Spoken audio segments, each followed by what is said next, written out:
come in your presence, dear Lord, asking you to be in our midst.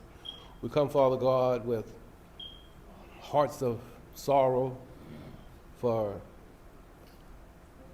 the loss of Mr. Johnson. We just ask you, Father, to be in our midst, to word our mouths and allow us to conduct this meeting decently and in order.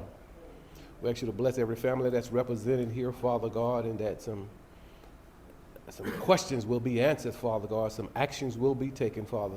We thank you in Jesus' name. Amen. Amen. You know, we just really are looking for resolution, resolution. And we're really praying for our community because so many of us are affected and have medical conditions and have just your daily lives being affected by this disaster. This is a disaster, and we should have been declared a disaster, on day one. Amen. But I just wanted to share that with you all. Turn it back in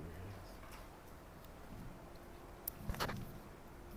We have Yuri Williams here from the NAACP who would like to share some words with us. Thank you very much. To talk what the assistant pastor just mentioned just now, what I wanted to confirm, and I don't know if it can answer this question. I was told that it was a state of emergency as of 5 days ago. So with that being said, what has been done and what comes with being a state of emergency, because at this point I haven't heard anything thus far as funds, vouchers, or anything the individuals are getting for that. So is there anyone in here that represents Biolab or just has information that can answer those type questions?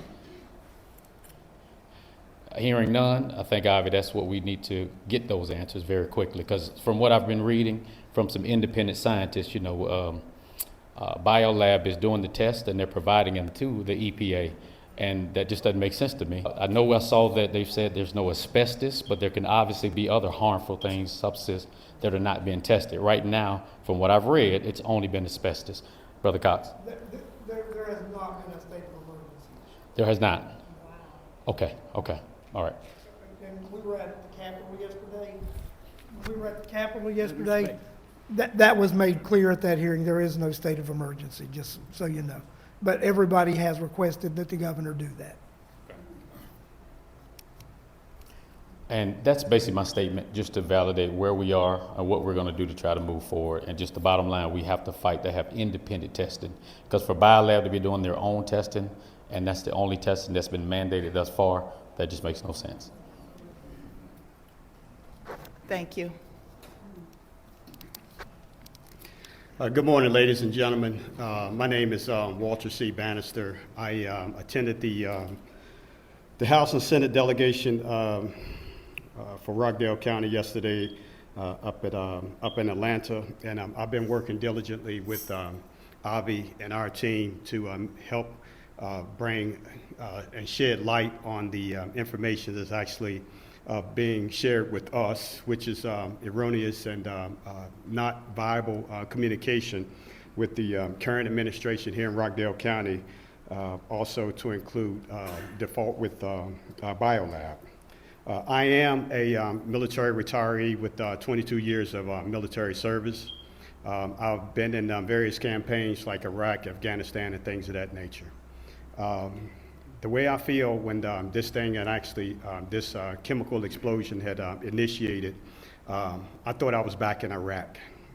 My PTSD actually, it ignited, it accelerated and put me in into an acute state, into a chronic state. Sometimes I felt like I was in Rockdale County, and sometimes I was back in Iraq, looking up and underneath oil fires or a burn pit. But with the training that I've actually received to try to mitigate my mental issues, I overcame those. But what I'd like to do is I'd like to point out a couple of things here. Number one, Avi had mentioned what do we want to see as a community. And I'm working here diligently around the clock, communicating with various people, various resources, various entities. Number one, we want to shut down Biolab. We want Biolab closed permanently. Okay? We want Biolab eradicated. We want them not only out of Conyers, we want them out of business completely. We don't want them in Louisiana. We don't want them anywhere. And okay, you say, Walter, why do you say that? Let me tell you why. And there's a justification for that. The EPA put out last Tuesday, 1 week ago, that the chemicals emitted from Biolab, anyone within a 1 mile radius has a 95% chance of cancer. I didn't say that. The EPA said that, and it's on their website. There's a 98% chance of cancer. CR 29, there has been numerous of violations at the Code of Federal Regulation that falls up underneath OSHA that Biolab has violated. Time and time again, I've been here since 2009. They have violated so many codes with OSHA. Also, CR 49. CR 49 is the information that's supposed to be placed on hazardous moving transport items to transport hazardous waste from one point to the other. And I want to make this point because if you drove past the Biolab on Interstate 20, you see a number of chemical semis right outside there, and I've taken pictures of them. Guess what? By OSHA standards, each one of those particular vehicles is supposed to have a placard on it with a designated number. If that number is identified with corrosive, flammables, and things of that nature, guess what? There's none there. I watched them leave without any placards there. That's to inform the community that there is some sort of hazardous material being transported through this particular area, which is not being happening. So they are not transparent. They, meaning Biolab, are not transparent with us as a community. But it just not only affects Rockdale County. It affects Newton County. It affects DeKalb County. It affects Fulton County, and as well as it affects Gwinnett County. These are all the counties that's actually been affected by this particular disaster, which should have been declared a state of emergency the day that it happened because of the lines of disaster that it actually went across. And I don't want to stay up here and talk too long because I want to give my colleagues the opportunity to speak as well. I stated this yesterday, and I'm going to state it again because I'm going to stay on top of this. They said, okay, what do you want, out of Biolab? Okay, what we're looking for, when I say we're looking for a $1.4 billion settlement for the impact that it actually has left, not with just Rockdale, but all the other counties associated with it. Well, how did you come up with that $1.4 billion, Walter? Well, in the state of Ohio, Palestine, Ohio, the town of Palestine, Ohio, they was just awarded over a $600 million lawsuit with the Norfolk spill. And the chemicals that came out of that those Norfolk Southern rail cars does not even equate to the amount of chemicals that was stored in that large particular warehouse that sits right off of Interstate 20. That is a 57-acre facility stored with many numerous of chemicals. There is a acronym called ESSENT, they're responsible for monitoring the particle matters within the air. Dr. Ang from Georgia Tech, she stated that there was chlorine, sulfuric acid, and other chemicals that was actually emitted in the air. Okay, with this said, this is grounds for a huge lawsuit. It's not to put money into my pocket. It's not to put money in any of our pocket. It's to shut down Biolab and compensate those like Mr. Larry Cox, who has a business right next door to Biolab. To the young lady who was speaking yesterday, who has 32 acres of land, which she had to evacuate her horses, livestock, and things of that nature. Also, the last thing that I would like to say is this 57-acre estate that Biolab actually maintains. That particular area should be considered as a crime zone. The Rockdale County should not be allowed to do anything else with Biolab, I requested from state legislature that the current administration in Rockdale County be terminated for lack of communication and handling of this particular incident, and replace with state officials so they could come in and take over this, because there's too many improprieties that's actually going on at the current time, in which we deserve more than this as taxpayers of Rockdale County. The 57-acre facility is basically a landfill. Now it's considered a landfill. Okay, once the cleaning is up, what happens? Well, any landfill, it's 20 years before anything could be actually done on that particular site, 20 plus years. So we're looking at 20 years. I'm looking at $200 million for 20 years for the total time period. If you divide that up, it equates to X dollars to provide to the county and the city of Rockdale County. That's part of the $1.4 billion that we have proposed for a action lawsuit, because the facility that is currently housed on Biolab, the chemicals that's been in the soil, in the water, in the air, in the vegetation, it's going to take 20 plus years for those things to go. And what do we do with that 57-acre facility? It's just going to sit there for 20-some years, and there's nothing is going to be happening to it, and we need some sort of compensation. Thank you very much. Good morning, everyone. I'm Kirk Lofton. I am a resident and a business owner in Rockdale County that was affected. My business is in Old Town Conyers. I have a custom tailoring shop down there. I have not been able to do my work since this has happened. I went down, I attempted to go down for a small time right after it happened, maybe about on Tuesday last week, and when I went down there, my eyes immediately started burning. My throat started getting scratchy, and as of recent, then I noticed that my chest has been hurting a little bit behind this. My wife experienced some conditions where she was throwing up over the weekend. So this chemical is a lot more serious than what they're pertaining it to be. I'm so glad to see the young lady here, right? She was at the meeting last night, and that kind of touched my heart, because she brought a picture of her sister. The last thing that happened with Biolab, well, not the last, but in 2004, when they had this explosion, then her sister was diagnosed with cancer, I believe, a year later, and passed on shortly after that and everything. So these are things that they don't tell us. And one of the questions I raised last night at the meeting, I said, well, what are the long-term effects? Is anybody talking about long-term effects?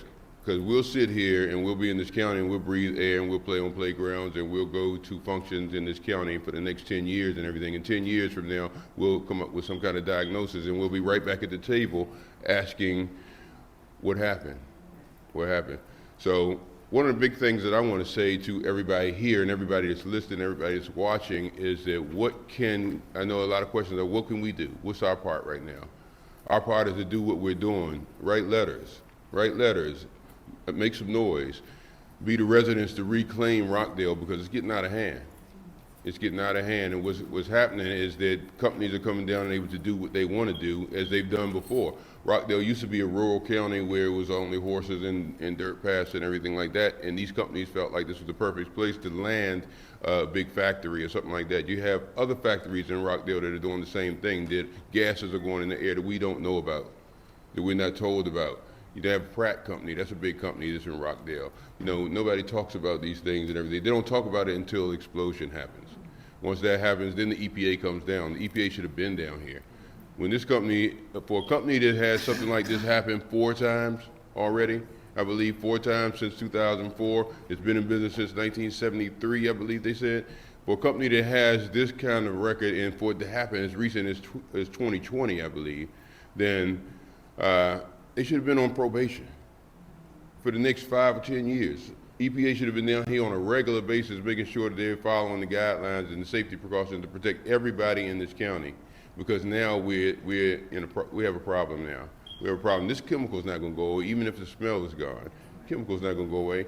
And what's happening in Rockdale County is that these gases that are going in the air, it was okay at one time when you had all the trees and everything that are out here now. But now they're cutting trees down and building all kind of properties and everything. You're losing the things that clean your air.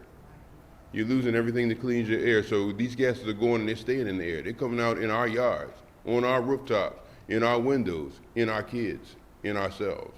So this is the main concern for me. I've been on a battle with this county for years now, trying to get them to stop this building. I come from the city. I come from Washington, D.C. I've seen this all over before. I've seen Prince George's County outside of Washington, D.C. get built up just like this. So the first thing that they say down at the meetings and everything is that, oh, people want to come to Rockdale County. It's not that people want to come to Rockdale County. It's Atlanta's pushing people out. People have to come to Rockdale County because this is one of the counties over. And with any kind of gentrification, or any kind of movement like this, then people are going to go to the outskirts. That's where they go. They go to the suburbs. This is a suburb. This is a county. It's not a city. I don't know why they try to keep making it a city. A city has public transportation. They don't have that here. Every car that comes in, every person that moves in the house here has 2 cars going out the door. So it's traffic, fumes coming from your gas tanks and everything. Everybody's not going to have an electric vehicle. So everybody's not going to stay home and work. So these people are traveling. So not only do we have fumes coming from factories that are built for rural areas, but now you have fumes coming from cars that are overcrowding the streets of Rockdale County. These are things that they don't think about, and I've been trying to get them to think about these things. Me, Avi, all of us have been trying to get them to think on these levels for the longest time. This county is getting infected. It's infected. If they would just embrace the fact that they're a county and stop trying to be a city, and I always say this, in every meeting I go to, I say, you cannot make Chicago out of Mayberry. You can't do it. It doesn't work that way. Embrace what you have. Embrace the things that you can do in your county. Be the mom and pop county that everybody wants to come to and visit. Not the county that everybody wants to run away from because they're getting poisoned. So that's what I have to say right now. Hawkins, who is our environmental expert, and she's going to give us some information to help us. And I don't like that term, environmental expert, but I will say that I've been blessed to have an opportunity to work in this industry for a long time. I started out at Clark Atlanta University in the Environmental Justice Resource Center under Dr. Robert Bullard.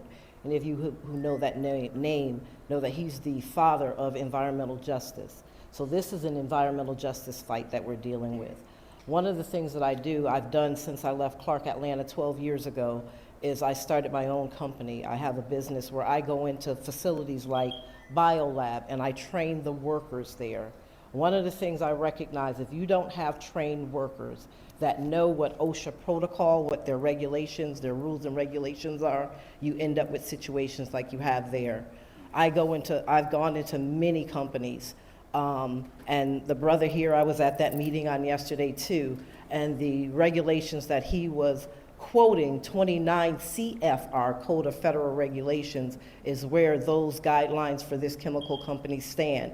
49 CFR deals with Department of Transportation, which is the transportation, whether it's by air, rail, highway, pipeline. That's where those codes are. And some of what you said was correct, because there are some regulations that say that all of the trucks don't have to be placarded.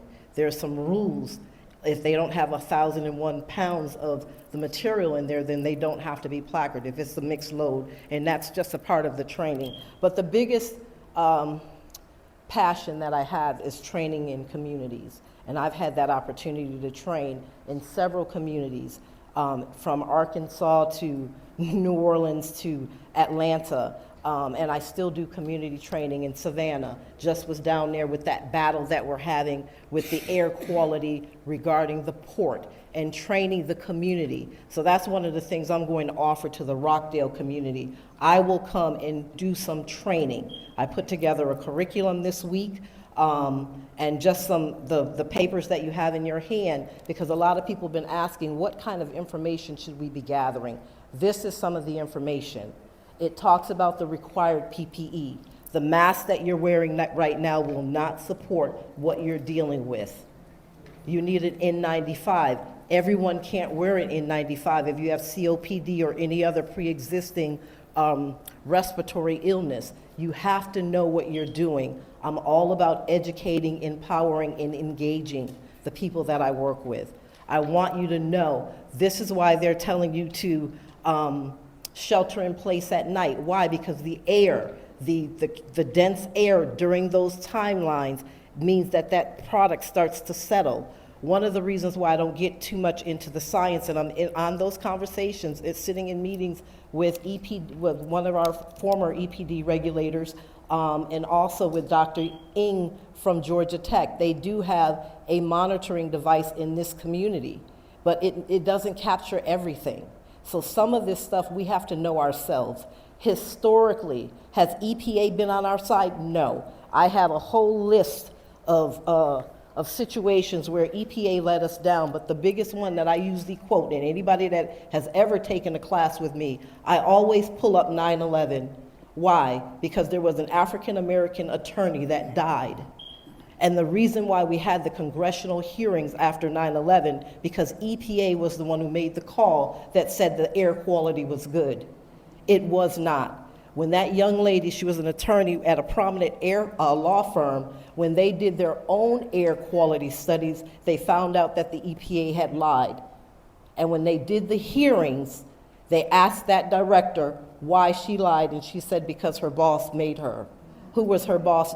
President George W. Bush at that time. Do you know how many people have died and are continuing to die from 9/11? What I'm saying to you is that some of this stuff we have to know ourselves. We have to know what PPEs to wear. For any of you right now that are picking up anything, you need to be picking up things with gloves, not latex gloves. I teach all the time. 2 weeks ago, I bought a package of latex gloves and had an emergency, had a reaction. I was shocked, but I had to call 911 because I didn't realize. So make sure that you're getting nitrile gloves, and that if you're picking anything up, you're taking pictures. And that's one of the things I think I put on that form. Keep a diary of what is happening with you, your children, your animals, whatever you have, keep records of that. Keep a running tab. If you do it digitalized on your phone, keep a running tab, date, what happened, what it felt like. Mentally, if you're going through if you're having mental fog, document, document, document. This information will be coming up. One of the other things I'd like to say to the community, I don't live in Rockdale, I live on the Henry Clayton line. But I was at a company training the other day, and they were telling me that they smell it over there. So, and different things. I'm not out of my house a lot unless I'm out training, right? And most of my training is usually out of state anyway. But one of the things I've been telling people, in addition to documenting everything, is just making sure that you're checking on one another. Everybody's not going to tell you when they're not feeling different, but sometimes you can feel it. Yesterday was a very scary day for us yesterday, very, very scary. To see somebody who had just given a presentation, and then the next thing you know, that person's not there anymore. And so what that did was it renewed the ignition that was already in me, that fire that said, so when she asked me if I would come to this meeting, I was like, oh yeah, because now I'm angry. I don't know if it had anything to do with the, stuff that's going on, but just the fact that that person, at least he was able to speak his truth. But we need everybody. We need you all. What I was going to say is, we can't have one group over here meeting and one group over here and one group over here. This is one where we have to stand together. United we stand, divided we fall. There's a whole lot I wanted to say. I got all kinds of documents here that I've been putting together. I wanted to mention the N95s for those of you that can wear them. Do you guys know what an N95 is versus a regular mask? A respirator mask? But in industry, the only time you can wear N95 is if you get medical clearance from your physician, because everyone can't wear them. So if you know you're asthmatic, or if you know you already have a pre-existing respiratory, I would not advise you to wear one unless you get that cleared by your doctor. Now, there are a lot of people who can't access medical facilities. So that's something that as a community you have to demand, that we get maybe Morehouse School of Medicine or someone else that we trust to come into our community and provide those kinds of services. Skin protection, making sure that you are covering your skin, wiping off everything before you utilize it. Because one of the reasons why I don't talk about the science is because there's a lot of inconclusive stuff out here. They haven't even told you what else is out there. All I keep hearing is hydrochloric acid and chlorine. Well, I've gone into many of these companies. I know there's more than that. And I spoke to a young man who worked there for about a month, he told me, and I asked him questions. Where was your safety data sheet, book, binder? Do you know where it was? He said, no, they never told us that. He said, and I only know about this because of the previous company. There's not one person in that building. If I had walked in and did an inspection and asked them a question, if they told me they didn't know where that was, I would have walked them right over there. And I would have held that manager or supervisor accountable.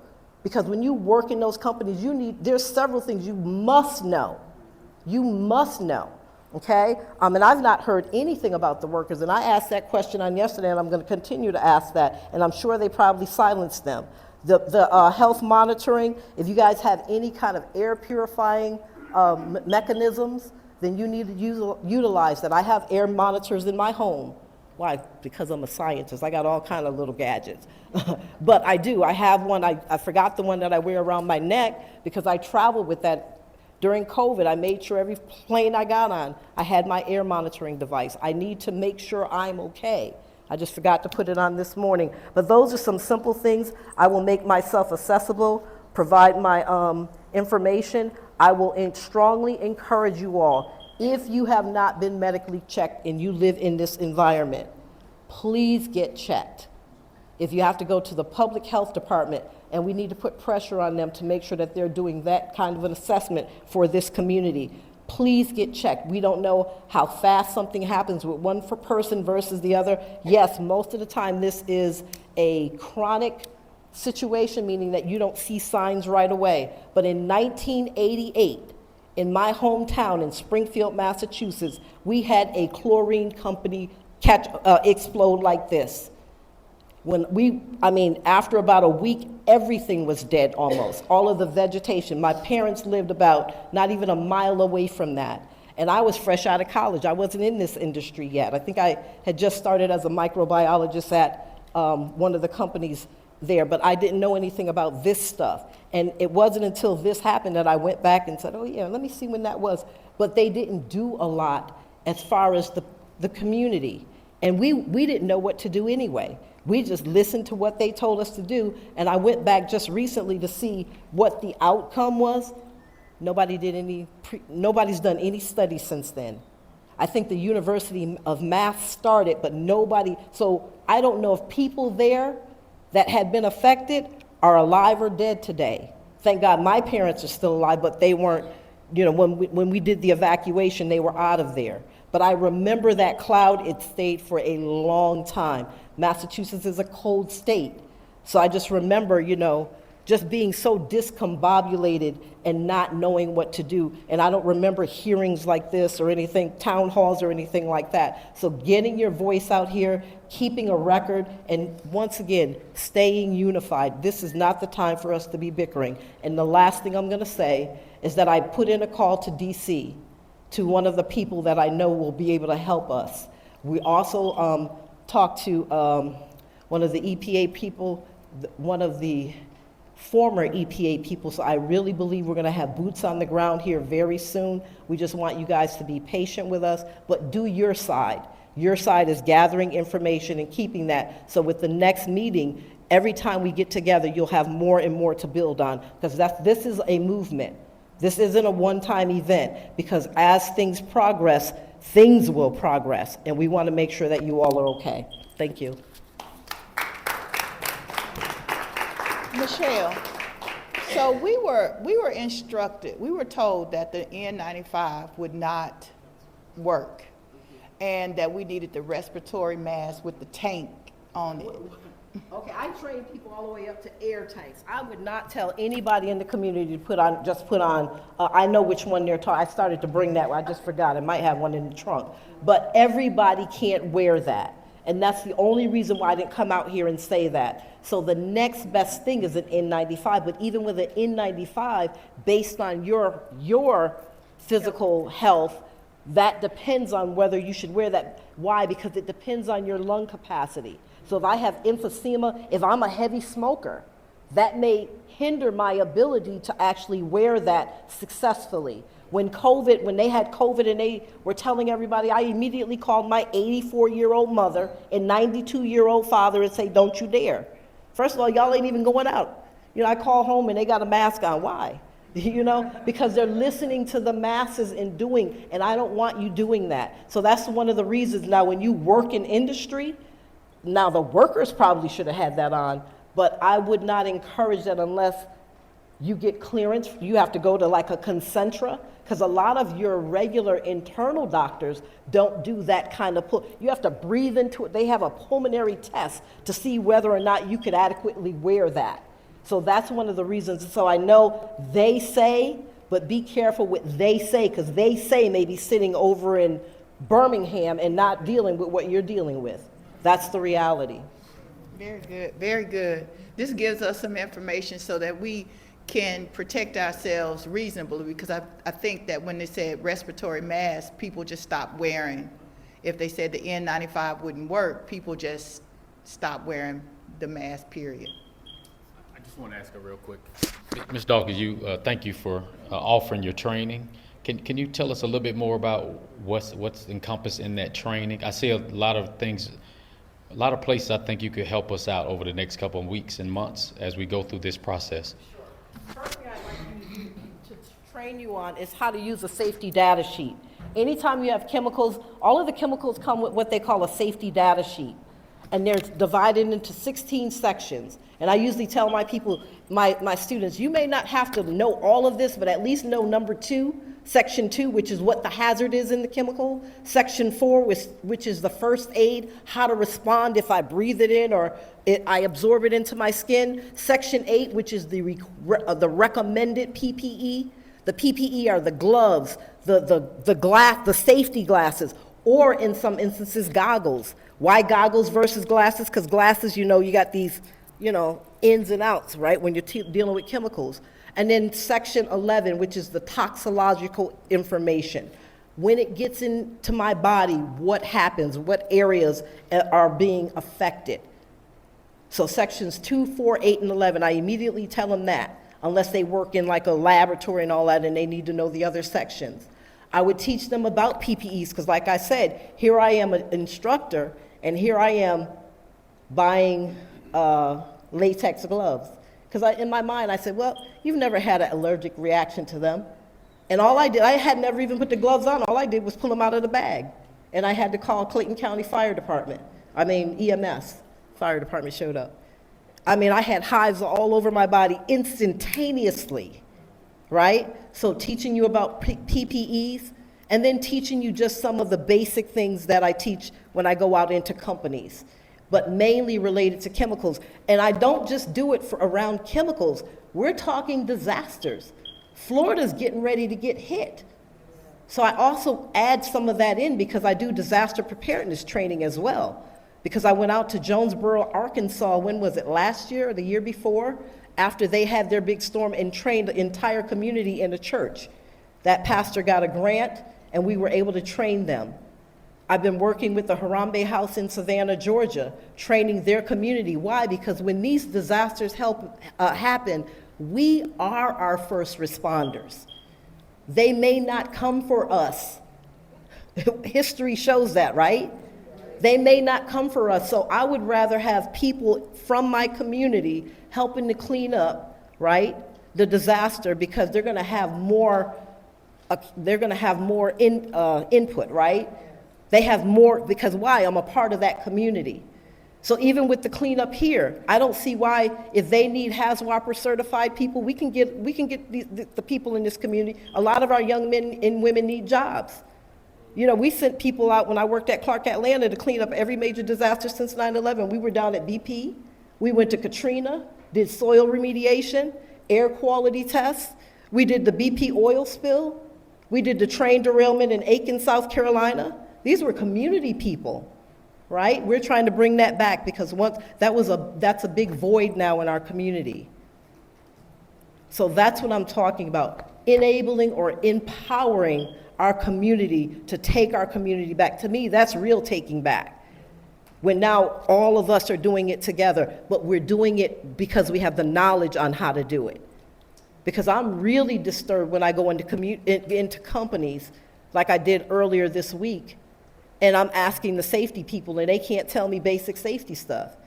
So I had to ask the person, I was like, are you sure they're your safe? Because y'all gonna be in trouble if there's an incident. This was a whole nother company I was at. I'm like, y'all gonna be in trouble if you're dependent on this safety team, right? So that's what it's all about, making sure that we have the proper knowledge, getting trained so that you know what you're doing. And I don't get involved in everything because I'm not jack of all trades. I try to stay in my lane, and when I don't know something, I go right back to school and I try to get it. Okay? And just to tell you, we met Michelle yesterday at the state legislative meeting. And Michelle and another lady and myself, we went and stayed at the hospital to make sure that Kenny would be, have somebody there until his wife could get there. And so I didn't know the whole story about her background, but she was so quick to say, yes, I will come. And I asked her, how many of us in here would love to take a class like that? Right? And I'm sure Pastor Muse, the Muses would love to sponsor those types of classes. So that's something that we can actually do to empower ourselves in this community.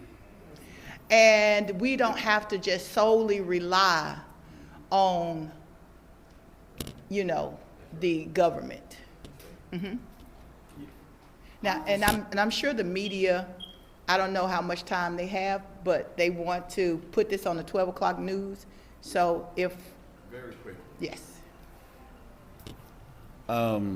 My name is Arlen Gibson. I'm a resident of Rockdale County, and I'm devastated, and our kids are devastated by the chemicals that are here.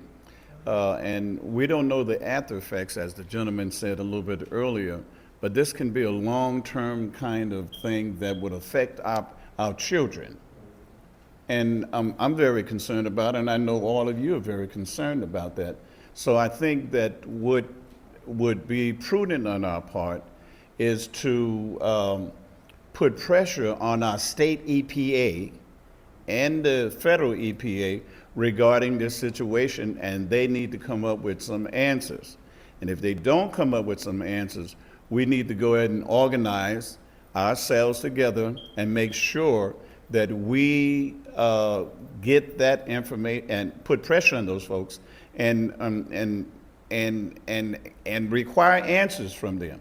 So I'm just encouraging those who are here today to go ahead and inquire of the state EPA, which is responsible for situations like this. EPD, excuse me. And I just want to go ahead and say that Kenny Johnson was a friend of mine. He was my campaign manager when I ran for commissioner. And Kenny was always someone who was concerned about our environment, whether it was water or air or the soil. And he talked about that tirelessly. And I think, if I'm correct, when he was there at the Capitol the other day, and Larry was there, and he told me about the situation that happened with Kenny, how he passed out. And he was talking about the kinds of situations that our communities are dealing with, and in that he passed away. And y'all keep him in the prayers, and his family, and that's all I got to say. I think Larry has something to say as well. I did. Well, you did. I think you Do did. you mind? No, I was thinking I was going to give it to you next. Well, let me just go up here a second and just say, you know, I did go to, and I enjoyed your talk. I actually have 30 years in the construction industry, and I deal with SDSs and the training you're talking about. I've had all those trainings. I understand the fit test for the mask, and people do need to understand those things. But what I think we need to understand is that pressure we've all talked about does need to be put on, and we need to reach out to the Lieutenant Governor's office and the Governor. I personally have reached out to the Lieutenant Governor and spoken with the Lieutenant Governor. He has assured me that his office is going to be looking into the Rockdale County biohazard incident. I had a phone call this morning from a friend of mine, Senator Brian Strickland, the chairman of the Judiciary Committee. Brian Strickland used to be the senator of Rockdale County. He's not now from redistricting, but Senator Strickland is concerned about what's going on in Rockdale County because he still has many friends here. He still represents counties that touch Rockdale County who have been impacted. Senator Strickland assured me, and I was in the parking lot this morning before I came in here and he had called me. He said he is going to be looking into this himself, reaching out to the governor and the lieutenant governor, because he himself is concerned about how Rockdale County is managing this, and he feels that the state may need to have a more forceful hand in managing and mitigating this situation, which I agree with. And I had called on the lieutenant governor's office to look into yesterday, and they assured me that they would, and I did get a phone call back yesterday from them, and we discussed it, and they said they were beginning the process of looking into it. And they did say that they had their hands full with the hurricane cleanup, but Senator Strickland made a comment to me a few minutes ago, and it really was an excellent comment. He said, we're dealing with the aftermath of Hurricane Helene, but this Rockdale incident is an ongoing incident. It's not an aftermath. So it was heartwarming for me to hear a state official acknowledge that we're in the midst of a crisis in Rockdale County. I am personally impacted. I have a business 500 feet away from Biolab, right across the road. So we've not had access. We've went in a couple of times. Monday we were given access, and then all of a sudden people in masks and biohazard suits said, you can't be here, you have to leave, so we did evacuate. There was a letter sent out last Friday that clearly stated that the area that our business is in was not safe to habitat. It was not safe to be in. So I do feel, as many of you, that this is a much more serious issue than what it's being communicated with us. And we do not know what the long-term effects or the immediate short-term effects are. Like many of you may know, I was just elected to the Rockdale County School Board, and if you voted for me, thank you, and if you didn't, I'm going to earn your vote next time. But what I would like to say is I do agree with the superintendent's decision of not having in-person class, because I don't think we can have these kids traveling in buses and going through these things with the air, because we don't know what we're dealing with right now. We need to be communicated with on a daily basis to know what's going on, and they keep saying that the cleanup is what causes the additional disturbance with the gases. They need to give us a timeline of, if it's 1 week, 2 weeks, 3 weeks, just say how long the cleanup is going to occur. And I agree with what was said. We need independent testing. We can't let Biolab do the testing. Again, that's like letting the fox guard the hen house, isn't it? So we need to have independent testing. The EPA needs to do the testing. The EPD needs to do the testing. And Biolab, in my opinion, I'm going to tell you guys who I think is running this whole thing. In my opinion, and from what I've seen, because I've been at Ground Zero and I've been bossed around by civilians who work for Biolab. Biolab is running this. They're telling people what to do and what to say. Our government is not running this. They're the mouthpieces for Biolab, and that's the truth, and that's all I got to say. Thanks. One other thing, if I may, ma'am. One other thing, if any of you are suffering from any of the conditions that were talked about here today, I believe there's a legal recourse. And I believe that, I think Morgan & Morgan is asking people, if you're affected by that, to let them know, and so you have some legal redress to that. The other thing that I wanted to say, the elected CEO, Janice Van Ness, is down in Tampa with her mom and dad in the storm. And that's the reason why she's not here today. And that's all I just need to go ahead and say with that. Okay, thank you so much. All right. So, for our children, come here. And so for our children, we want to say, if you want to speak, come line up so we can let you have the mic. But I want to tell you what I got from my daughters. My daughters are not able to come home. My oldest daughter has asthma, so they jetted and went to their dad's house in Lawrenceville. But this is the text message I got from my youngest daughter. Is there bromine chloride in the air? Is this one of the chlorine compounds the county refuses to name? What are the levels of phosgenes in the air? Are y'all aware that it has been used as a chemical weapon? BrCl plus H2O, she points to HOBr plus hydrochloric something. Is HOBr in the air? Is the EPA conducting air quality tests and water tests on downstream water from the Biolab, apart from help with the Biolab?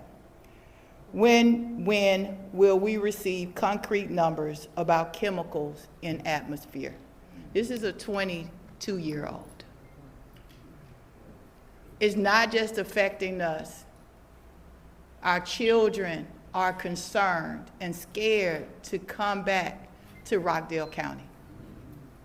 We've invested in this county, but so long, only some investors are prioritized. But collectively, we are all invested, and the return on our investment is not being taken into consideration. Good morning. Good morning. Good afternoon. Good morning. So I'm a mom of 4. We live in Rockdale, and I think my biggest concern, I've been having this raspiness since last week. So my biggest concern is pretty much what she just said. What are we dealing with? Like, can we get a list of some of the chemicals? Secondly, if there's any naturalists in the room, what are some things that we can do right now to detox some of our tissues? Because I don't want to wait till somebody decides they want to make us a priority to start fixing our bodies. I got kids here. And then I think that's pretty much it, because everybody asks all the same questions, but I don't want to wait until somebody thinks that our ongoing situation is prioritized. Like, I'm ready for now. I'm leaving Rockdale. Y'all can have it. This is ridiculous, because yesterday I sat in a meeting looking for answers, and all I heard before I left was that they moved the dogs from the kennel, and you didn't move the seniors. So I don't understand how that happened and why seniors were not prioritized over puppies. Please don't take me as an animal hater, but how you moved puppies and you didn't move seniors is beyond me. So if any naturalists in the room can tell me some ideas, because I don't take meds, please let me know. Mullen got that already, but that's just where I'm at. I wanted to make sure that was heard, because I think it got overlooked yesterday. I had to walk out the meeting to keep from being that frustrated that you prioritize moving animals. It put me back to Katrina, when they put them dogs on them buses and it was people sitting on top of buildings waiting for people to get there. So get your stuff together, Rockdale County commissioners, whomever needs to hear that. Dogs are great, but people are priorities.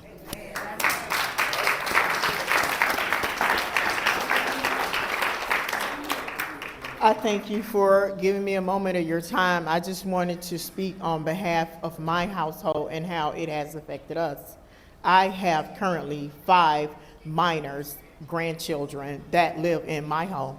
I cannot leave Rockdale. My husband is a veteran. He does not walk. He does not talk. He is physically incapable of doing anything that would help him get past this moment. We sunk everything into the land we bought in Rockdale because I believe in Rockdale. I started my company. I came down here and I had a lot of business. Between COVID and what has just happened, I spoke with the pastor today, the lady whose house I was supposed to clean this morning. If you do get to see me, I am not mad at you, I understand.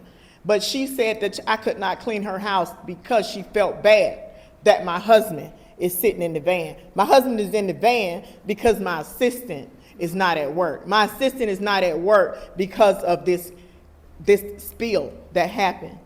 I left her house this morning with this little $35. She said, I'm gonna give you something for your gas, but, you know, and I know this is not your problem. I know this is not.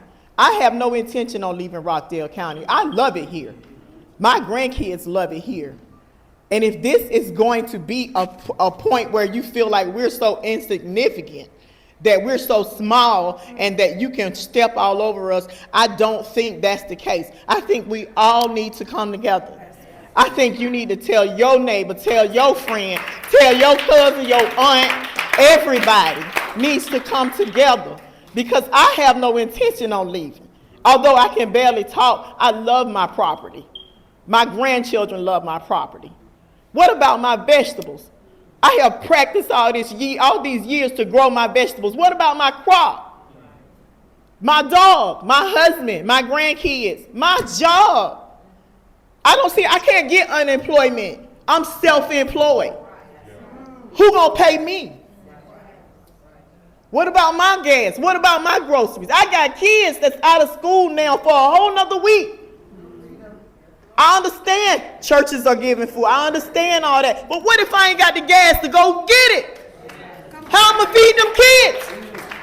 What if I can't clean a house? How am I get this money? So now if you're sitting in your big pretty house in your nice fancy clothes, I respect that. That's all good. But I live in Rockdale and I love Rockdale. I love to sit on the porch and drink my coffee. Now I'm scared to come out of the house. I can't bring my husband outside. I can't bring my grandkids outside. I don't know what to do. I'm breathing, I'm coughing, I'm wheezing, I'm telling, I'm begging. How is this going to work? And who's going to explain what's happening to me? I'm not a big person. I'm not a politician. I'm that one little person in Rockdale that believes in Rockdale, and I stand for Rockdale, and whatever I need to do, I will support Rockdale. They need to tell us what they're doing. They're not telling us anything. They're not telling us anything at all. So how is this going to work? I think everybody should leave this meeting today with a drive in their mind to tell them, I am not going to sit back and allow these people to come and take over my place like this. I love it here. I'm not leaving. I don't care what they do. I don't care what they do. I love Rockdale. And I believe in it 100%. I think we all need to come together. All these different meetings, like she said, we got to stop that. We got to get on the same page. We all live here. We got to get on the same page. So I'm going to pray for everybody, and I hope y'all pray for me. And I'm going to politely take my husband and go back home to my situation. But I want you to know one thing. If you believe in what it is that you have, and you know that you have worked and earned it, it was not given to you. You are not finna give it away too easily. And I'm not giving up what I got. I'm not giving it up. I say fight for Rockdale. We need to fight for our county. We need to fight.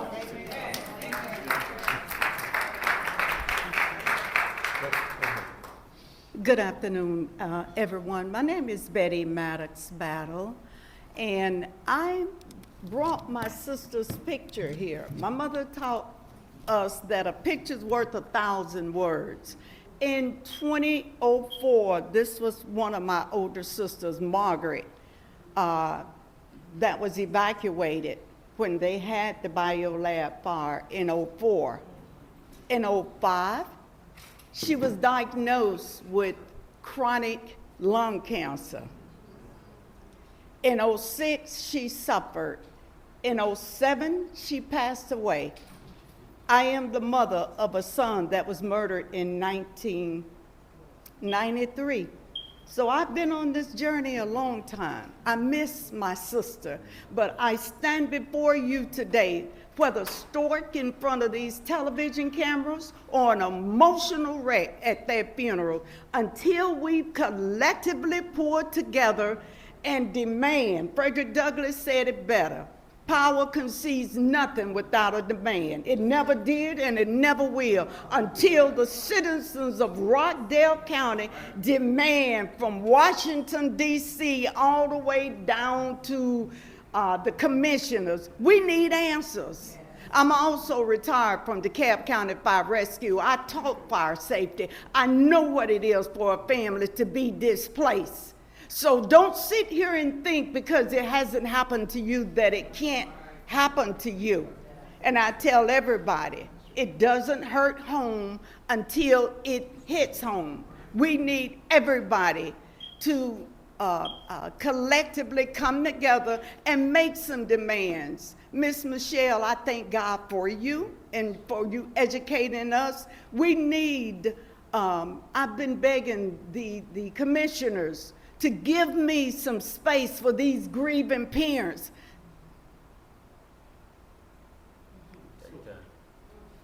Gun violence has been declared a health crisis. Well, what about us right here in the city, you know, of Conyers, in Clayton County, Newton, all these surrounding counties? I can't stress enough how important it is if we do not pull together collectively and hold our elected officials accountable, even the fire department. They need to answer some questions. We need representatives from the EPD. We need them all here to answer some questions. And we need Biolab to be gone yesterday. Thank you so much.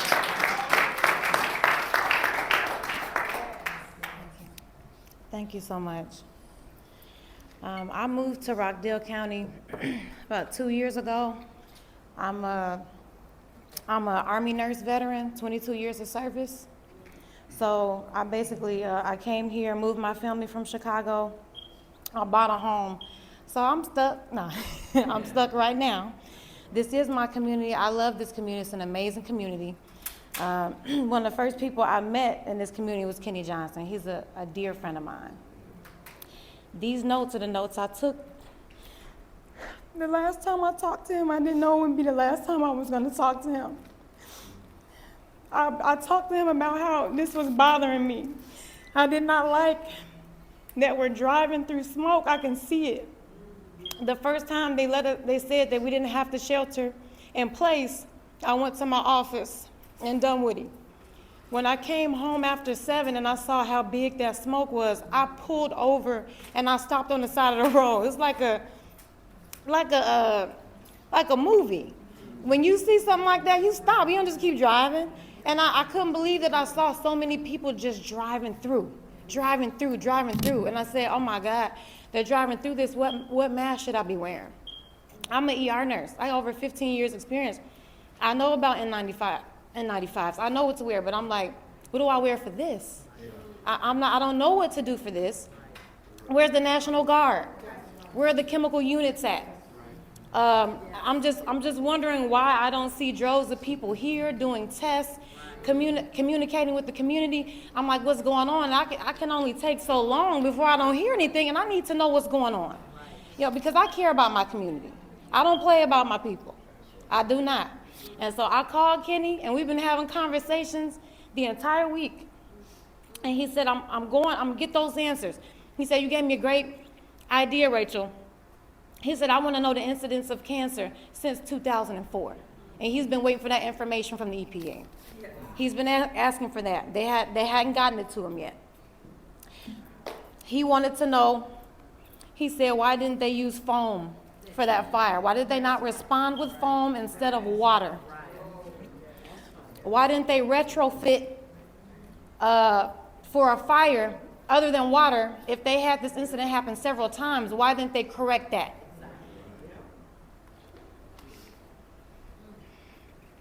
He also said, what about filters in the homes? Why isn't the EPA giving out filters for our homes? Why did they not, I mean, this thing is buzzing telling me to stay in place. Why isn't it buzzing telling me what mask to wear? Why isn't it buzzing and telling me that we're gonna have a community informational? Why are we not having a Zoom so everybody can get on a Zoom and talk? Now, one of the last things I asked Kenny to do is, can we do a Zoom with all the communities and just ask, can we ask questions, and can you have some people in government answer those questions for us? He talked about the 15 OSHA violations probably more than that. He spoke about what's the plan to clean the air. Clear cutting has been going on since they've been building here. I don't even have trees in my backyard. Someone cut down all my trees, and I bought a brand new home. I have no trees to clean the air where I live. What I'm asking for the government to do is stop clear cutting in Rockdale County. Just stop it. We need the trees. We have to clean our air. He told me about MIBK, which is used to treat the wastewater. They're treating their own water. They lost the permit last year to clean their own, to clean the water, so they're reusing the water at that plant. Sulfuric acid is also used for wastewater treatment. He said the MIBK is used for wastewater treatment. So we need to be making sure we're not exposed to those things. Chlorine was another. And I said, come on now, we got chlorine in our pool water. You can't tell me just chlorine. I kept hearing chlorine so much, I know it's a lie. I need to know more. But yes, I'm worried because my father died of cancer, my aunt died of cancer, and I just lost a good friend last night, and I'm sick of it. I don't want to hear that I got it in a couple of years. I want to do what we need to do to protect this county, our families, our children. But I want to hear it yesterday. I don't want to give us some time to, no, this is an emergency. I said, where's my governor? Where is my governor? Why are you not here? Why haven't I heard a plan? If you guys are talking about the plan behind the scenes, come up here and tell us the plan. Can I see it on the TV? I need those cameras in his office, and I need him to respond. It's been over a week. We need to hear some more. Thank you, everybody. I'm absolutely devastated. I'm mourning the loss of an amazing friend. He cared about this county more than anybody I know. Anyone who called him, he responded. He responded. He didn't need to know you. I didn't have to have a hookup to speak to Kenny Johnson. I didn't have to. So we need to step up. We need more leaders. And I'm the first one to volunteer. I'm the first one to volunteer. I'm ready. Let's go.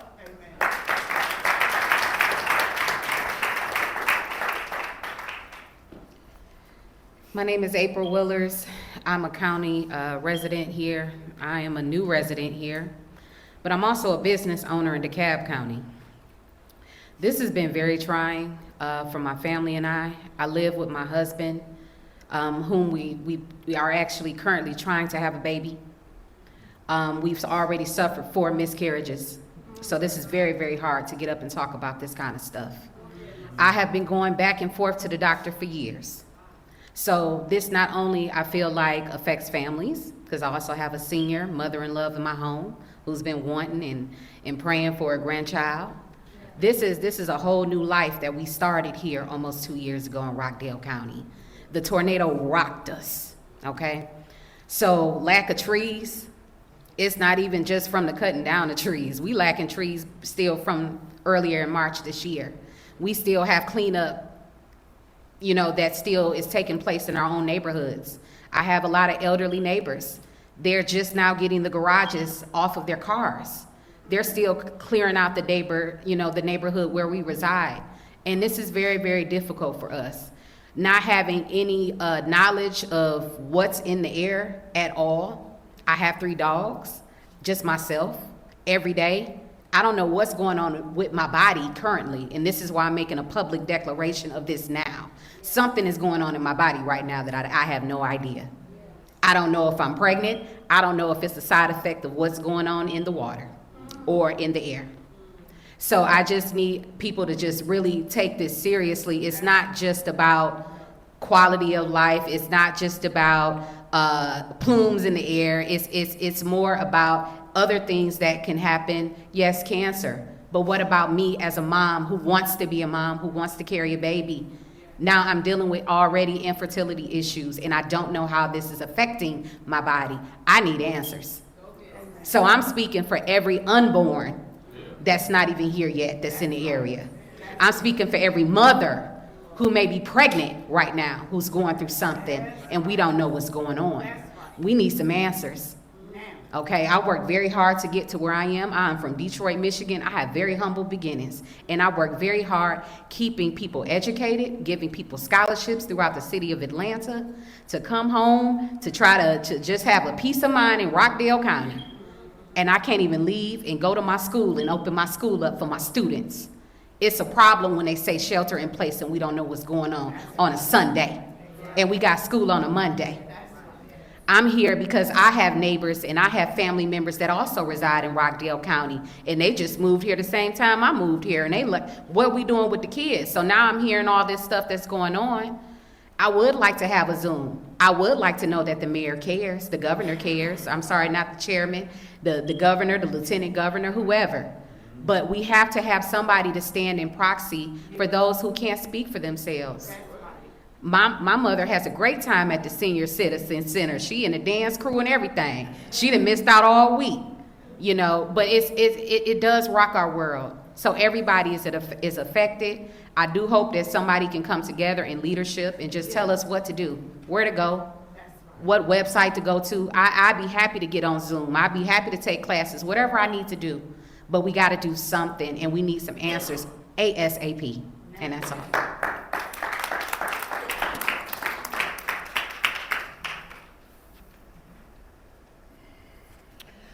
First, I want to start off by saying, ladies, there will be a Zoom, okay? I've been working on it since last week. I also want to say I'm kind of sad. I'm excited to see all the media that's been here today, but I'm also sad. Because before Biolab blew up last week, Kenny Johnson and I have been trying to get them to Rockdale since March. They were all fully aware. Up to the EPA, I have my complaints to the EPA that I've personally put in myself.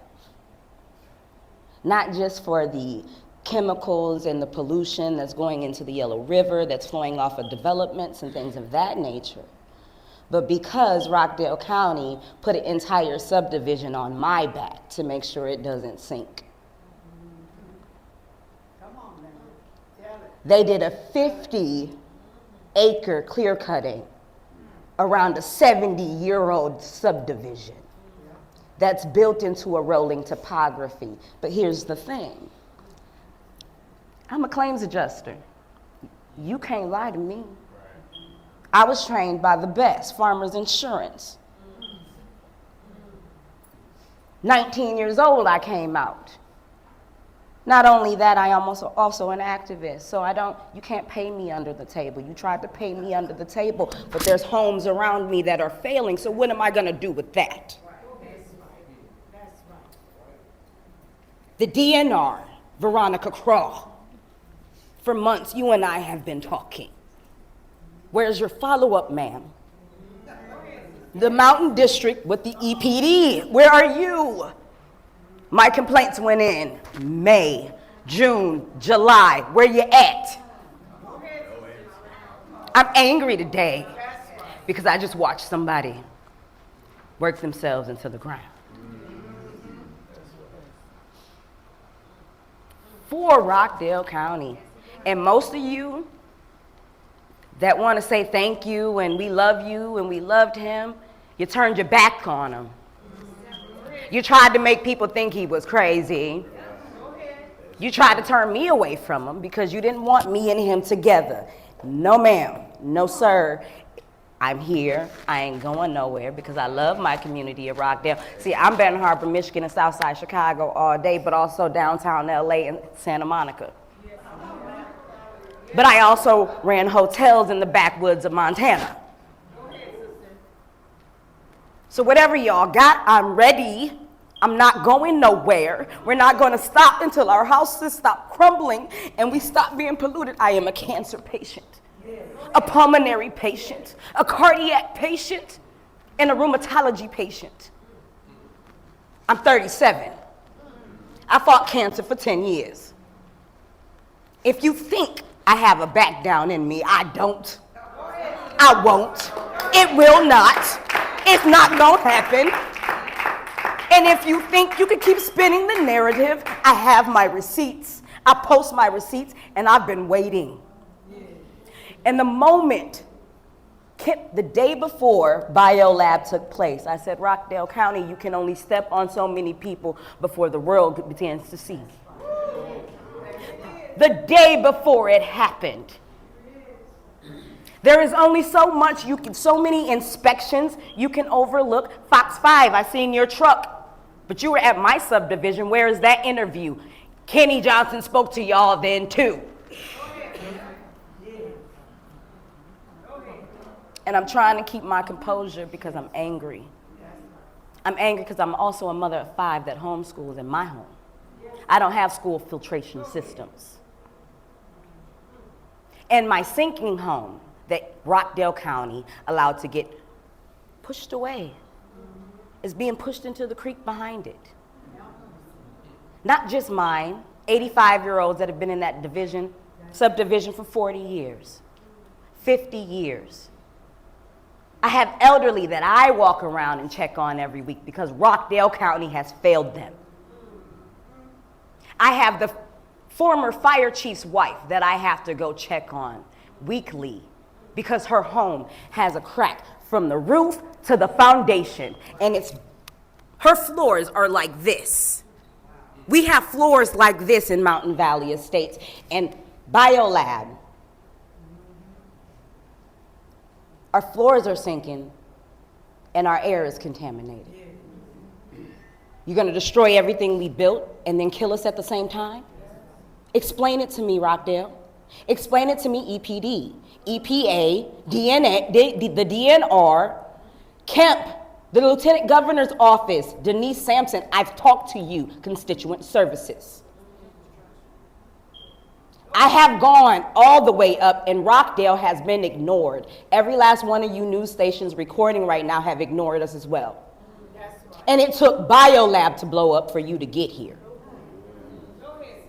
It took us to be poisoned for you to get here, and it shouldn't have to be. Y'all should have came when we gave you the evidence 4 months ago. Wendy Corona.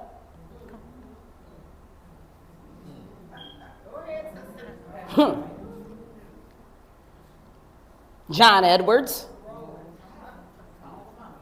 I'm going to call him out. Because you only want to come when you think you can get the ratings, and now the ratings are here, so now you're here. But what about the lives that were being destroyed? The properties that were being destroyed? You guys are talking about we need to understand that we don't know where it's going to go and how it's going to long-term effects, but yet you know how much you're going to raise my taxes while my house is sinking.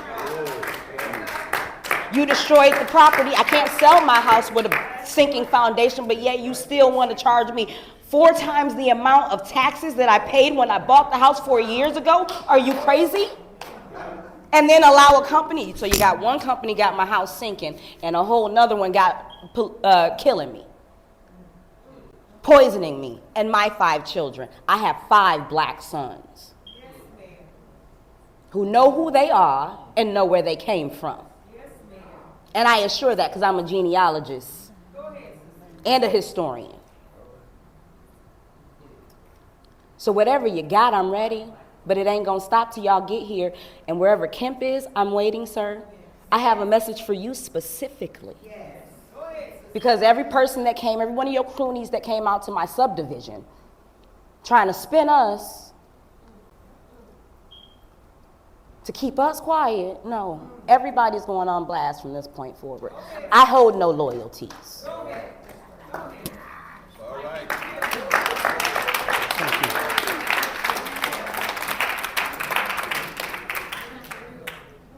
I'd like to say thank you to the young lady. I don't even know how to follow that, I'll be honest with you.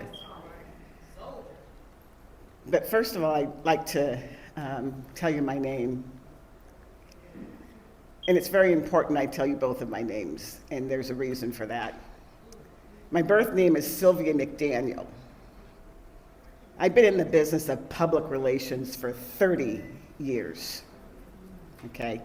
My side hustle is Amani Shakit, and I'm a fiction author. And the reason I bring that up is because those of you who are writers of fiction, we sit at our computers and come out of our imagination on stories, whether it's fantasy or sci-fi. What I'm experiencing today and for the past week is not a fiction story. It's a non-fiction story, and it's facts. And I'm angry like everybody else is angry. And I'm doing my best to hold back my tears. Because I was talking to someone yesterday, and they kind of chuckled when I said, I grew up in a state called Oregon. And they said, Oregon? They got black folks out there? I said, yes. The black folks out there, when they speak, they get action, and people respond to that 6%. And I'm sitting in a metro Atlanta area of all our African American brothers and sisters, and no one says nothing in this state. This state ought to be ashamed of themselves. How dare they ignore us? How dare they ignore us? This cannot continue to happen, folks. We cannot sit here and talk for the next 2 years and allow this to continue to happen. No more. No more. I am so thankful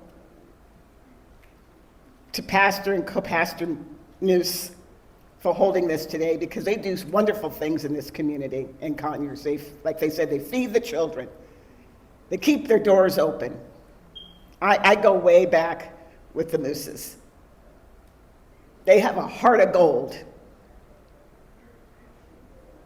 I'd like to thank Avi Gaden for being here as well, because she's one of the true troopers here who really gives a damn. And I will be writing in your name this election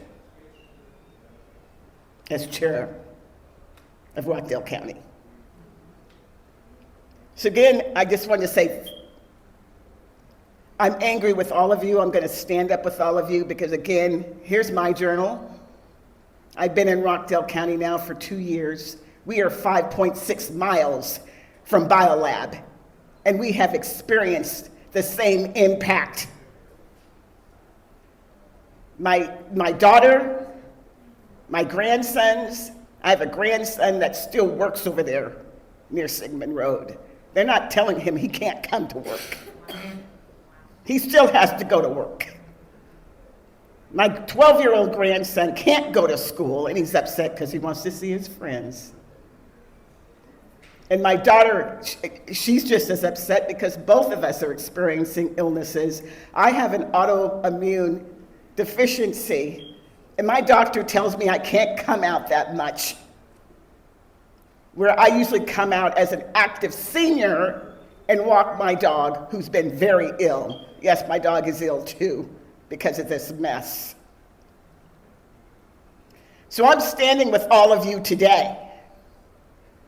We will not stop until they do what they need to do for this community. And I also wanted to mention, someone else brought up Morgan and Morgan. Well, Stuart Miller Simmons.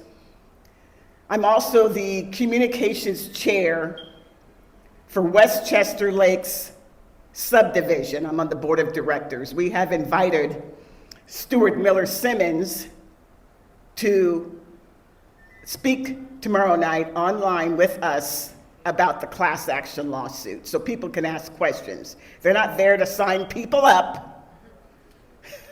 They're coming because we asked them to come and speak to our community about what they can do, and if they have questions about legal recourse. Okay, I just wanted to mention, I know there's a lot of people out there trying to jump on the bandwagon, but we all have to be cautious about that too, all right? Just wanted to say. So thank you very much. Everyone take care. And I might have to go take me some more ibuprofen, honestly. And I'm not trying to be funny, but I've got a serious headache here. So thank you very much.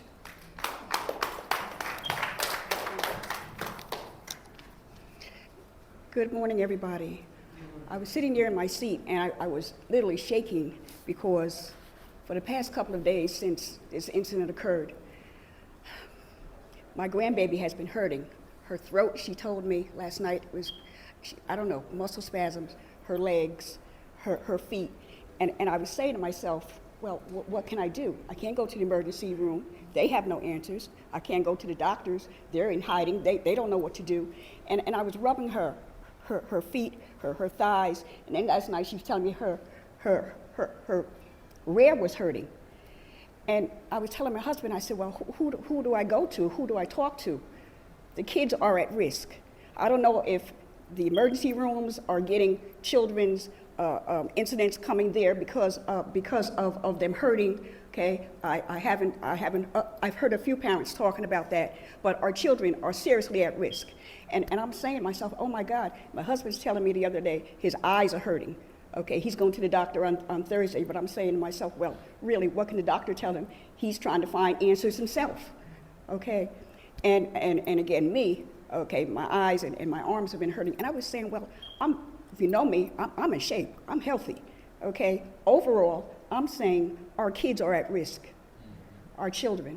They're staying home. We're doing everything that we have to do in terms of the reading, keeping her active and her mind off of her legs hurting, her feet hurting, and her throat. And I'm saying to myself, where do I go?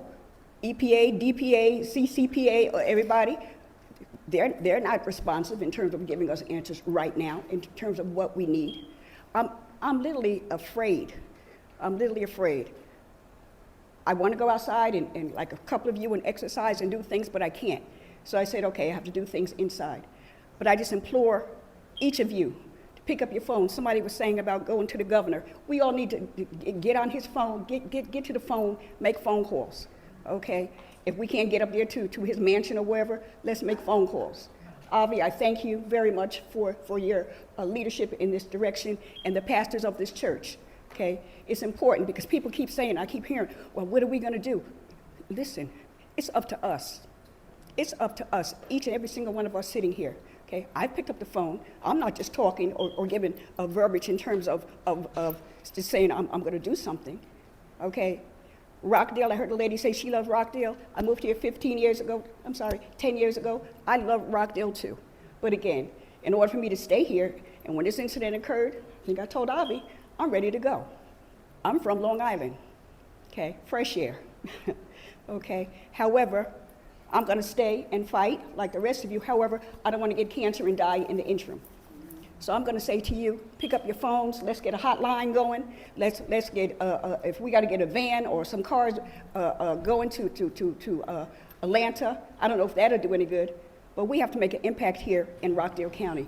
And I'm not one for backing down from adversity, as Avi knows, okay, because I was an advocate back where I lived, okay, in terms of causing good trouble. Y'all know what that is, good trouble?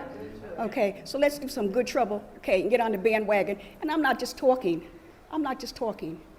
okay? I'm shaking as I'm talking to you all because I'm really just concerned and upset in terms of the responses that we're getting. And I woke up this morning and my whole house was filled with that chlorine smell, okay? My pool has turned a pea green orange, okay? And I said, well, I guess I can throw anything in there that I want to dissolve because of the chemicals that are in that pool, if you know what I'm saying, okay? So I just want to thank you for your listening here. Let's do something,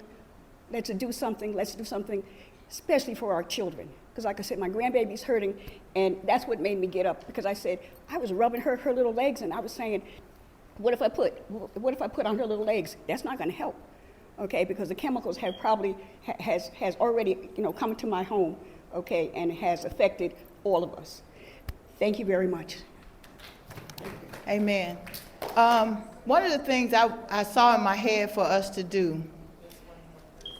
Oh, I'm sorry. Come on. No. Come on. Hey, you okay, you okay, you okay. Good morning, everyone. My name is Glenda Hickson, and I just had to get up and say something. I am a cancer survivor, breast cancer survivor, and God blessed me to still be here to see my grandkids. So I know that at any given time, not just from the chemicals with the Biolab, that there's an opportunity that could present itself that cancer could transfer again through my body. Also, with my grandbabies, we have 9 grandchildren. And out of all of our grandchildren, each one of them either suffers with asthma, with upper respiratory infections. We have 2 preemies. That was preemies. One of our granddaughters have to go to the doctor literally every month because of the developing of her lungs. So I am angry, and I know nobody is giving us anything to say, okay, well, go this direction, go this way. You can talk to this person. Everybody is just like they just got a closed mouth. Nobody's wanted to enlighten or tell you anything, but we can do something. He say, well, there's 2 or 3 gathered, he'll be with us right there in the midst of it. So if it's nothing but just starting in your communities, getting petitions, going neighbor to neighbor, to have someone to sign it, and then we move from there to the next step. But take a step.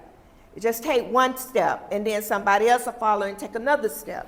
But we all have to come together and, more importantly, not just settle for what they're telling us, which they're not telling us anything, but some kind of way, just keep seeking, and he'll give us directions. But I just wanted to share that, but this isn't good. It's not good at all, and we have to do something about it. Thank you. I don't know if there's anybody here from the transportation department. If you drive down I-20 into Atlanta, I did yesterday, there is a sign that's flashing that says close your windows and turn off your HVAC. And the reason for it, it says fog. Has anybody seen that sign? It says fog. It's not about fog. So I'd like to know who's in charge of that sign. I used to work for Georgia DOT, so I think I'll make a phone call on that. But it might be either Georgia DOT or Rockdale County Transportation. I'm not sure. But we need to check on that because they're lying to the people that are coming down I-20 who don't know what's really going on. So that needs to be talked about. Thank you.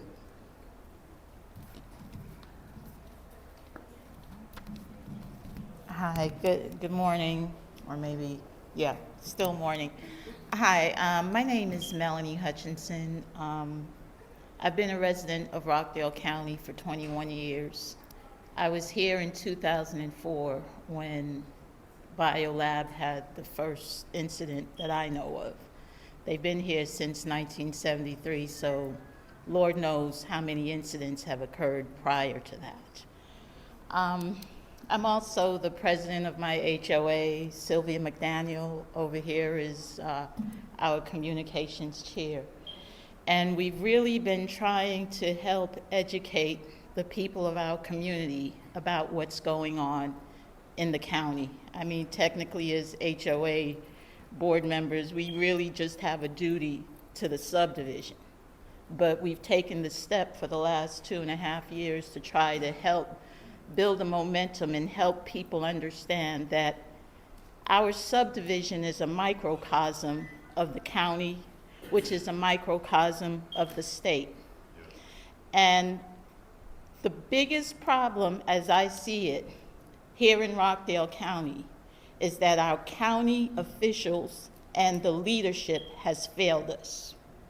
Since this incident happened, 10 days now? I've been on a multitude of calls and in meetings. and I keep hearing people spread misinformation. I see people who are in office, those who have been elected to serve when this leadership goes out, and I'm hearing even more misinformation as terms of people being designated as this person-elect when there's an election that still needs to happen on November 5th.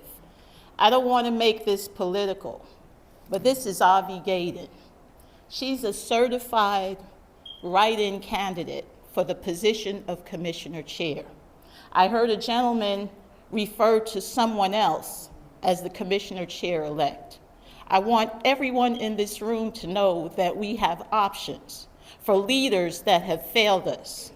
Larry Cox is here today, and he got up and spoke, and he gave us information. He's the only Rockdale County official who's not even in office yet that has said anything, and they've been on these calls, and they've said nothing of substance, the one person who spoke. The other thing that I want to say is that this isn't a black thing, although Rockdale County, I hear varying statistics, is 72% black. This part of that is what allows this type of stuff to happen, because they don't value us, okay? And in some ways, we don't value ourselves because we fail to get the information that we need. And we rely on others to tell us whatever they feel like telling us, and we accept it, okay? Just like Sylvia pointed out about Morgan & Morgan. Within 2 days of this incident, they had already signed or filed a John Doe class action suit. There you go. There you go.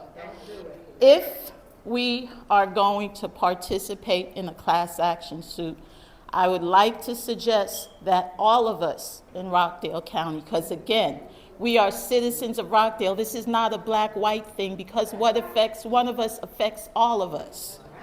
Okay? We need to be strategic and ensure that whoever we have representing us is representing us for the people. And even though Morgan & Morgan claims to be for the people, do your due diligence and make sure that whoever represents us is trying to get at the root of the situation, because the problems in Rockdale didn't just start with Biolab. Biolab could not function unless our city and county officials allowed this to happen. The same way that they're having subdivisions that are basically falling apart because of the construction that's going on. We've been doing Stop the Build. I believe, Larry, you've been a part of the Stop the Build for years. We go out there, we protest, and what do? They change the rules. There's a shelter in place that was put on us many times in the last 10 days. In fact, yesterday or the day before, they said something about evacuating everything within a 2-mile radius. But yet they held their BOC meeting at 10 o'clock yesterday, which falls within that 2-mile radius. And after they pandered to the people, including myself, who went out there and spoke, they went ahead with business as usual, and they passed rezoning efforts that they've been trying to pass for years, and the people have come out and said no. And every time we say no, the rules change, and they say yes behind closed doors and sometimes in our very faces. We need to hold our leadership accountable, both on the city and the county level. Unfortunately, the city is incorporated, so some of you may be able to affect that, others of us don't. But again, we've got to wake up and stop relying on people to give us information. Go find the information you need. And please, November 5th is Election Day. Go out to vote and take someone with you. Thank you. We want to thank everyone for coming and to listen to us today. We thank the media outlets that have shown up. We definitely want to thank Dr. Bill Nelson back there with MVP TV. He has a podcast, and he helped us get this started. And I know it's difficult to get media out for any and every concern, but we accomplished that. We've been able to get media outlets out here to hear our concerns and to help us to get that exposure. What we need to do, and I'll talk with Pastor Muse and his wife to see if we can start holding town hall meetings here once a month, every 3 months, so that the people will have a safe place to come and work together, so that we can start building our community. One of the reasons, and this is not political, but one of the reasons why I ran came from the citizen side to the government side is because we were being abused. And I hope that more of us will run and say enough is enough. That if you want to abuse me, I'm going to take your votes. I'm going to run against you. And any of us can do that. We can learn a lot, and we can take back our community. We need to be proactive. We need to be self-engaged. And we need to understand that community does not thrive on its own. It thrives with all of us individually coming together for the same cause. We're not going to agree on every single thing, but we have to distinguish between the majors and the minors. And this is how we protect our community. We are also responsible for what is happening to us. And we can't just shift the blame on someone else. We have to take responsibility. We were here in 2004. We saw what happened. We've heard the stories about Biolab, and we did nothing. But today is a new day. Yes, it is. Today is a new day. And so we're going to have to move forward collectively, because individually we're not powerful enough. So we want a state of emergency. We wanted the state of emergency declared, and we're not asking for it. We're insisting on it. We're insisting on it. We don't have to ask for what is rightfully ours. We need to insist. And so when we start realizing that the people have the power, and since we're in a church, I'm going to say it. They didn't put Jesus on the cross until they could circumvent the people. But as long as they had a fear of the people, they wouldn't touch him. And so now, because there's no fear of us, we're going to have to reinstate that fear. So I want to thank you and all of the media, all of our guests.